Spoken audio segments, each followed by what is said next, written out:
अहो थांबा, तुमच्या जमिनीचं आरोग्य ठीक आहे का? की आपण फक्त खत टाकून समाधान मानतोय? प्रत्येक वेळी जास्त खत म्हणजे जास्त उत्पादन, असं खरंच असतं का? कधी विचार केलाय मातीला नेमकं काय हवं आहे? शेती अंदाजावर नाही तर ती मातीच्या अहवालावर चालते. चला तर मग आता आपण बघूया मातीचा अहवाल कसा काढायचा ते. नमस्कार शेतकरी बंधूंनो, गाव ते गाथाच्या दुसऱ्या अध्यायामध्ये मी आकाश उगले, शेतकरी पुत्र, तुमचं सर्वांचं हार्दिक स्वागत करतो. शेतकरी बंधूंनो, आपण बऱ्याच वेळेला बघा, ज्या वेळेला शेतामध्ये आपल्याला कुठलंही खताचं व्यवस्थापन करायचं असेल किंवा खतं द्यायचे असतील तर आपण रँडमली आपल्या दुकानात जातो, दुकानदाराला म्हणतो की मला अमुक अमुक पीक आहे, अमुक अमुक पिकाला मला खत व्यवस्थापन करायचंय किंवा खत द्यायचंय, कुठलं खत देऊ? तर दुकानदार बऱ्याच वेळेला सांगतो की तुम्ही 10-26 घ्या, 12-32 घ्या, 18-46 घ्या. मग आपण विचारतो किती बॅगा घेऊ? तो सांगतो की 2 बॅगा घ्या, 4 बॅगा घ्या, 3 बॅगा घ्या. अशा 2-3 प्रकारची खतं एकत्र करून आपण आपल्या शेतामध्ये जाऊन टाकतो. पण तुम्हाला माहिती आहे का, तुम्ही जे काही खतं देताय तुमच्या पिकाला कुठल्या खताची गरज आहे हे तुम्ही स्वतः नाही ठरवू शकत. तुमच्या जमिनीत कशाची कमतरता आहे, काय जास्त आहे, काय कमी आहे, हे जर तुम्हाला ठरवायचं असेल तर त्यासाठी सगळ्यात महत्वाची गोष्ट आहे ती म्हणजे माती परीक्षण. माती परीक्षण केल्यानंतर तुमच्या पिकाला तुमच्या जमिनीमध्ये कुठल्या खताची आवश्यकता आहे त्यानुसार जर तुम्ही खताची जर नियोजन केलं तरच तुमचं पीक जे आहे पीक चांगलं जोमाने येणार आहे. आणि शेतकरी बंधूंनो, सगळ्यात महत्वाची गोष्ट म्हणजे जो तुमचा अतिरिक्त होणारा खर्च आहे यातून हा खर्च नियंत्रणात येईल आणि उत्पन्न जे आहे तुमचं वाढण्यासाठी तुम्हाला फायदा मिळेल. आणि सगळ्यात महत्वाची गोष्ट, उत्पादन खर्च कमी होईल आणि तुमचा जो एकूण मिळणारा नफा जो आहे तो चांगला राहण्यासाठी तुम्हाला फायदा मिळणार आहे. तर नेमकं माती परीक्षण कशा प्रकारे करायचं, त्याच्या अगोदर मातीचा नमुना कसा घ्यायचा हे आपण या व्हिडिओच्या माध्यमातून बघणार आहोत की मातीचा नमुना कशा प्रकारे. तर शेतकरी बंधूंनो, आता आपण ह्या मोकळ्या शेतामध्ये आलेलो आहोत. आता ह्या शेतामध्ये शेतकऱ्याला नवीन पिकाची लागवड करायची आहे. तर त्या पिकाच्या लागवडीच्या सुरुवातीपासून खताचं व्यवस्थापन कशा प्रकारे केलं गेलं पाहिजे यासाठी ह्या शेतामध्ये आपण माती परीक्षणाचा नमुना कसा घ्यायचा हे आपण बघणार आहोत. आता हे जे शेत आहे सर्वसाधारणपणे जर आपण बघितलं तर चौकोनी आकारात आहे. आपल्याला मातीचा नमुना घेण्यासाठी सगळ्यात पहिले आपल्याला काय करायचं आहे, तर सगळ्यात पहिले चौकोनी शेत आहे तर आपल्याला काय करायचंय, मध्य भागावरती एक लाईन मारायची आहे. तर समजा आपण इथून जर सुरुवात केली तर अशी लाईन मारत मारत आपण एक सेंटर जो आहे सेंटरला एक लाईन करायची आहे.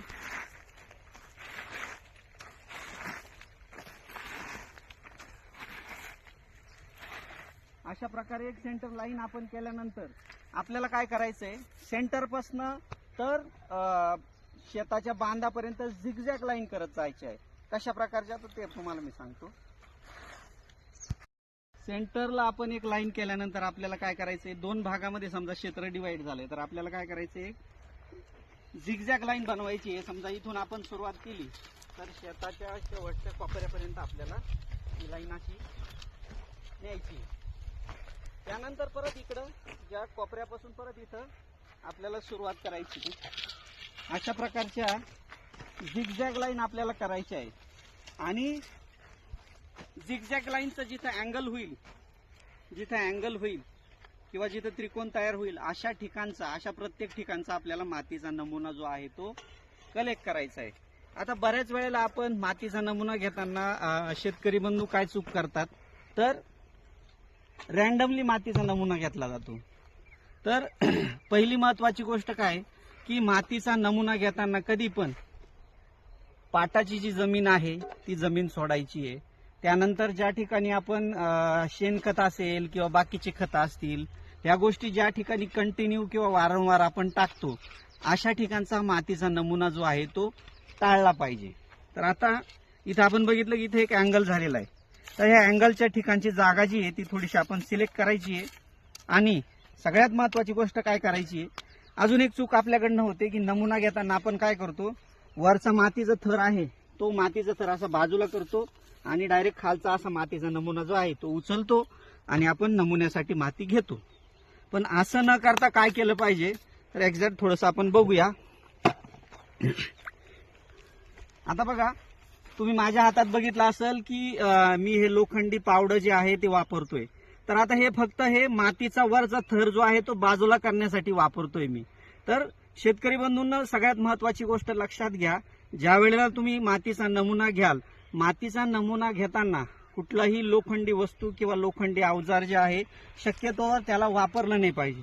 आता हा फक्त वरचा थर बाजूला करण्यासाठी आपण हे घेतलंय आणि त्यानंतर बाकीचं जे आहे ते आपण हाताने काढणार आहोत. तर आता थोडासा वरचा थर जो आहे तो मातीचा आपण बाजूला केलेला आहे.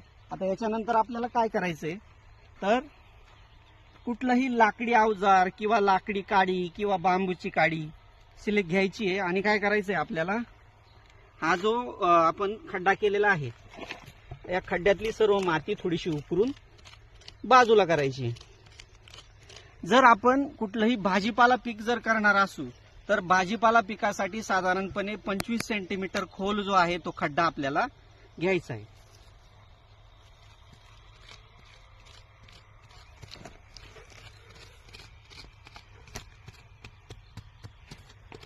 आता हे क्षेत्र थोडंसं ओलं असल्यामुळं खाली खोल खड्डा जात नाहीये. तर साधारणपणे आपल्याला काय करायचंय तर असा व्ही आकाराचा खड्डा जो आहे 25 सेंटीमीटरचा व्ही आकाराचा खड्डा आपल्याला तयार करायचा आहे.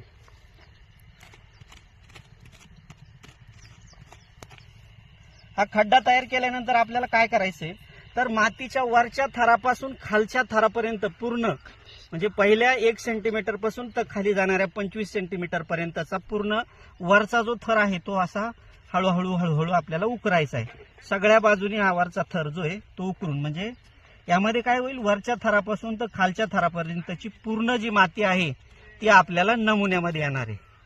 अशा प्रकारे आपण हा जो माती जी आहे ही आपण शक्यतोवर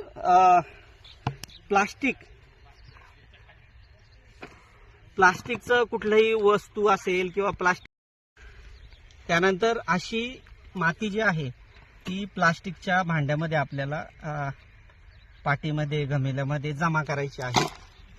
असं ज्या ज्या ठिकाणी आपल्या शेतामध्ये ज्या ज्या ठिकाणी आपण क्रॉस केलेला आहे, झिगझॅग लाईन जिथं क्रॉस होते अशा ठिकाणचा वेगवेगळ्या ठिकाणचा नमुना आपण असा जमा करायचा आहे. आणि आता ह्या नमुना जमा केल्यानंतर इथून पुढे काय प्रक्रिया आपल्याला करायची त्यावरती ते आपण पुढे बघू.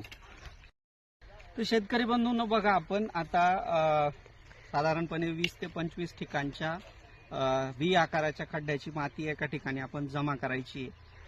हे पूर्ण शेतामध्ये जर आपल्याला मातीचा नमुना जर कलेक्ट करायचा असेल तर 1 किंवा 2 ठिकाणचा नमुना न घेता साधारणपणे 15, 20, 25 ठिकाणचा नमुना जो आहे तो आपल्याला मातीचा जमा करायचा आहे मगाशी सांगितल्याप्रमाणे. आणि सगळ्यात महत्वाची गोष्ट, जमीन जर आपली ओली असेल तर ओल्या मातीचा नमुना शक्यतो टाळला पाहिजे. किंवा जर आपल्याला शक्य नसेल, जमीन ओली असेल, जर शेतकरी बंधूंनो ओल्या थोड्या ओलसर मातीचा नमुना जर आपण जमा केला किंवा कलेक्ट केला तर असा जो नमुना आहे शक्यतोवर सावलीमध्ये वाळवला पाहिजे किंवा घरामध्ये फॅन खाली तुम्ही वाळवू शकता आणि मग तो नमुना पॅक करून आणि तुम्ही माती परीक्षणासाठी देऊ शकता. तर काही लोकांना प्रश्न पडेल की उन्हामध्ये का नाही वाळवायचा, तर बऱ्याचशा वेळेला मातीमधले काही जे न्यूट्रिशन आहे किंवा अन्नद्रव्य आहे उन्हाच्या संपर्कात थोडंसं त्याचं डिग्रेडेशन होतं किंवा ते जातात. तर त्यामुळं शक्यतोवर उन्हामध्ये नाही वाळवला पाहिजे, शक्यतो सावलीमध्ये किंवा फॅन खाली तुम्ही तो वाळवा नमुना आणि त्यानंतर तो पॅक करून आणि मग माती परीक्षणासाठी तुम्ही देऊ शकता. आता आपण हा जो नमुना मातीचा जो आहे तो माती इथं जमा केलेली आहे. तर दुसरी प्रोसेस याच्या पुढची आपल्याला काय करायचे तर कुठल्याही प्लास्टिकची जी पिशवी आहे किंवा गोणी आहे किंवा बारदान आहे याच्यावरती हा नमुना जो आहे आपल्याला अशा प्रकारे टाकून घ्यायचा आहे. तर अशा प्रकारे नमुना टाकल्यानंतर आपल्याला काय करायचंय तर माती परीक्षणासाठी आपल्याला नमुना साधारणपणे अर्धा ते 1 किलोच नमुना आवश्यक असतो. त्यापेक्षा जास्त नमुना जो आहे आपल्याला माती परीक्षणासाठी आवश्यक नसतो. तर मग आता इथं आपल्याला काय करायचं आहे, आता हा जो नमुना आपण जमा केलाय हा जवळपास 5 ते 6 किलोचा नमुना इथं आपल्याला जमा झालेला आहे. इतका नमुना आपल्याला द्यायचा नाहीये. तर आपण काय करायचंय, जो सगळ्या ठिकाणचा नमुना जो घेतलेला आहे तो असा व्यवस्थितपणे सगळा मिक्स करून घ्यायचा आहे. म्हणजे बऱ्याच वेळेला काय होतं, आपलं जे शेत आहे शेताचा एखादा भाग जो आहे, एखाद्या भागामध्ये कुठेतरी आपल्याला मुरमाड जमीन दिसते, काही ठिकाणी हलकी जमीन असते, काही ठिकाणी भारी काळी जमीन असते. त्यामुळं नमुना घेताना सगळ्या ठिकाणचा सर्वसमावेशक आपण नमुना इथं जमा केला. असा नमुना पूर्ण व्यवस्थित मिक्स करून घ्यायचा आहे. त्यानंतर असा पसरवून घ्यायचा आहे आणि याचे आपल्याला 4 भाग करायचे. हे 2 भाग झाले.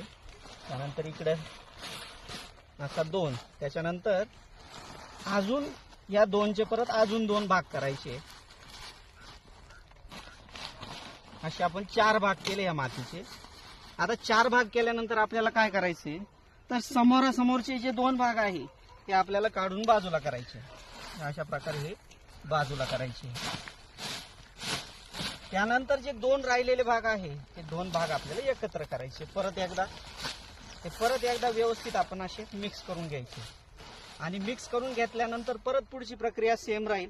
परत एकदा 4 भाग करायचे, समोरचे 2 भाग आपल्याला काढायचे.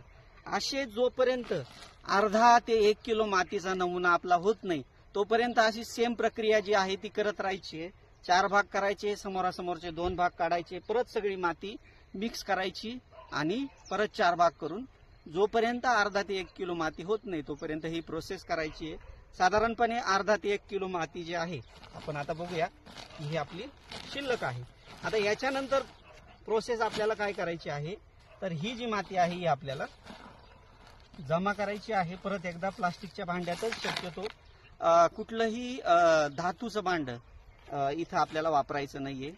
न वापरण्याचं कारण काय, की मातीमध्ये कुठलंही आयर्न किंवा फेरस हे जे भांड्याला लागून मातीमध्ये त्याचे अंश काही आपल्या मातीमध्ये येऊ नये म्हणून शक्यतोवर प्लास्टिकचं भांड किंवा लाकडी काही वस्तू माती परीक्षणाचा नमुना घेण्यासाठी वापरायची. आता हे जे सॅम्पल आहे हे सॅम्पल आपण अर्धा ते 1 किलो सॅम्पल असं जमा केल्यानंतर काय करायचं आपल्याला, तर आपल्याला साधारणपणे प्लास्टिकच्या पिशवीमध्ये हा जो पूर्ण नमुना आहे हा प्लास्टिकच्या पिशवीमध्ये व्यवस्थित भरायचा आहे. आणि त्यानंतर एक कागदावरती शेतकऱ्याचं नाव, शेतकऱ्याचं गाव, तालुका, जिल्हा आणि त्यानंतर राज्य आणि त्यानंतर सगळ्यात महत्त्वाची गोष्ट म्हणजे कुठल्या क्षेत्रातलं हे आहे त्या क्षेत्राचा गट नंबर, अशी सविस्तर माहिती आपल्याला त्याच्यावरती लिहायची आहे. आणि त्यानंतर सगळ्यात महत्त्वाची गोष्ट म्हणजे कुठल्या पिकाची लागवड ह्या शेतामध्ये आपल्याला करायची आहे तर त्या पिकाची सुद्धा माहिती आपल्याला याच्यामध्ये द्यायची आहे. त्यानंतर मागे याच्या अगोदर आपण कुठलं पीक या शेतामध्ये घेतलं आहे याची सुद्धा सविस्तर माहिती आपल्याला इथं लिहायची आहे. अशी पूर्ण माहिती एका कागदावरती लिहून त्या नमुन्याच्या पिशवीमध्ये आपल्याला ही माहिती भरायची आणि नमुना जो आहे तो व्यवस्थित पॅक करायचा आहे. असा व्यवस्थित पॅक केलेला जो मातीचा नमुना आहे हा नमुना आपल्याला माती परीक्षणासाठी आपण माती परीक्षणाच्या लॅबमध्ये देऊ शकतो. आता माती परीक्षणाची लॅब कुठं कुठं उपलब्ध आहे, जर आपण नाशिक जिल्ह्याचा विचार करत असलो तर आपल्या नाशिक जिल्ह्यामध्ये NHRDF जे कांदा संशोधन केंद्र आहे जे आपल्या जवळच चितेगाव फाट्यावरती आहे, गव्हर्नमेंटची लॅब आहे, तिथं तुम्ही माती परीक्षणासाठी नमुना देऊ शकता. त्यानंतर दुसरं गंगापूर रोडवरती आपलं गंगापूर गावाच्या जवळ कृषी विज्ञान केंद्र आहे नाशिकचं, त्या ठिकाणीही तुम्ही तुमचा माती परीक्षणाचा नमुना परीक्षणासाठी देऊ शकता. त्याचबरोबर आपल्या कृषी विभागाची लॅब आहे माती परीक्षणाची, तिथेही तुम्ही मातीचा नमुना देऊ शकता. आणि ह्या माती परीक्षणाचा नमुना देण्यासाठी आपल्या प्रत्येक गावामध्ये कृषी सहाय्यक जे आहे अधिकारी ते काम करत असतात, तर त्यांनाही संपर्क करून तुम्ही त्यांच्याकडेही माती परीक्षणाचा तुमचा नमुना जो आहे तो देऊ शकता. आता माती परीक्षणामध्ये 2 प्रकारचं माती परीक्षण केलं जातं. सगळ्यात पहिले माती परीक्षण जे आहे फक्त मुख्य अन्नद्रव्यांचं माती परीक्षण केलं जातं. मुख्य अन्नद्रव्य EC जमिनीची इलेक्ट्रिक कंडक्टिव्हिटी EC व्हॅल्यू, आणि पीएच ह्या सगळ्या गोष्टी ज्या आहेत त्या चेक केल्या जातात. हा झाला जनरल मातीचा नमुना किंवा चाचणी करणं. तर याच्या व्यतिरिक्त पूर्ण सूक्ष्म अन्नद्रव्य असतील, न्यूट्रिएंट असतील, जमिनीमध्ये लागणारे सर्वांचा सुद्धा नमुना एक घेतला जातो. तुम्ही जर सर्वसाधारण नमुना घ्यायला गेले की फक्त मुख्य अन्नद्रव्य आणि ईसी व्हॅल्यू, जमिनीचा पीएच, तर यासाठी तुम्हाला कमी खर्च लागेल. पण तुम्ही जर पूर्ण सगळे न्यूट्रिशन आपल्याला तपासायचे असतील, ईसी, पीएच सगळं तपासायचं असेल तर त्यासाठी थोडीशी जास्त फी द्यावी लागते. तरी पण तुलनेने जर विचार केला, तुम्ही आज जर विचार करायला गेलो आपण कुठल्याही खताची जर एक गोण घ्यायला गेले तर कमीत कमी 1500 ते 1600 रुपये तुम्हाला खर्च करावा लागणार आहे. माझ्या मते तरी त्याच्या कमीत कमी निम्म्या किंवा त्याच्या किमतीच्या आसपास तुम्हाला माती परीक्षणाच्या नमुन्यासाठी खर्च येणार आहे. या गव्हर्नमेंटच्या 3 लॅबच्या बरोबरच बाकी पण अजून काही लॅब्स ज्या आहेत, पिंपळगाव परिसरात असतील, 10व्या मैलाच्या परिसरात असतील, 9व्या मैलाच्या परिसराच्या आसपास परिसरात असतील, बऱ्याचशा कंपन्यांच्या माती परीक्षण, माती पाणी परीक्षणाच्या लॅब आहे. त्या ठिकाणी सुद्धा तुम्ही तुमचा मातीचा नमुना परीक्षणासाठी देऊ शकता. फक्त नमुना देताना ह्या गोष्टीची काळजी घ्या, मातीचा नमुना व्यवस्थित घ्या, जेणेकरून तुमच्या पिकाला लागणारी गरज काय आहे आणि किती आहे आणि कुठलं अन्नद्रव्य गरजेचं आहे याची सविस्तर माहिती तुम्हाला ज्या वेळेला तुम्ही नमुना द्याल त्यावेळेला तिथं चेक केला जातो. आणि चेक केल्यानंतर तुम्हाला तुमच्या पिकाला काय काय अन्नद्रव्याची गरज आहे, जमिनीत कमी काय आहे, जास्त काय आहे, यानुसार तुमच्या खताच्या नियोजनाचा डोस जो आहे तो तुम्हाला दिला जातो. आणि असा नियोजित डोस जर तुम्ही वापरला तर तुमच्या पिकाची जी लागवड तुम्ही कराल, जे पीक तुम्ही घ्याल, नियोजनानुसार जर तुम्ही खत व्यवस्थापन केलं तर निश्चितच शेतकरी बंधूंनो तुमचं उत्पादन चांगलं येणार आहे, तुमच्या पिकाची वाढ चांगली होईल, तुमचं उत्पादन चांगलं येईल. आणि साहजिकच तुमचं उत्पादन जर चांगलं आलं तर तुमचा निव्वळ नफा वाढण्यासाठी सुद्धा फायदा शेतकरी बंधूंना मिळणार आहे. बऱ्याच वेळेला काय होतं शेतकरी बंधूंनो, आपण अनावश्यक खताचा वापर करतो. जिथं खताची आवश्यकता आहे तिथं आपण खतं देत नाही, जे पाहिजे ते खतं आपण देत नाही. आणि खूप वेळा काय होतं, अनावश्यक आपला खताचा खर्च वाढतो आणि त्यामुळं आपला उत्पादन खर्च जो आहे तो वाढत जातो आणि त्यामुळं आपला निव्वळ नफा कमी राहतो. म्हणूनच माती परीक्षण करून जर तुम्ही खताचं व्यवस्थापन केलं तर निश्चितच पिकालाही आरोग्यदायी चांगलं राहील आणि पिकाचं उत्पादन चांगलं येण्यासाठी तुम्हाला निश्चितच फायदा मिळेल.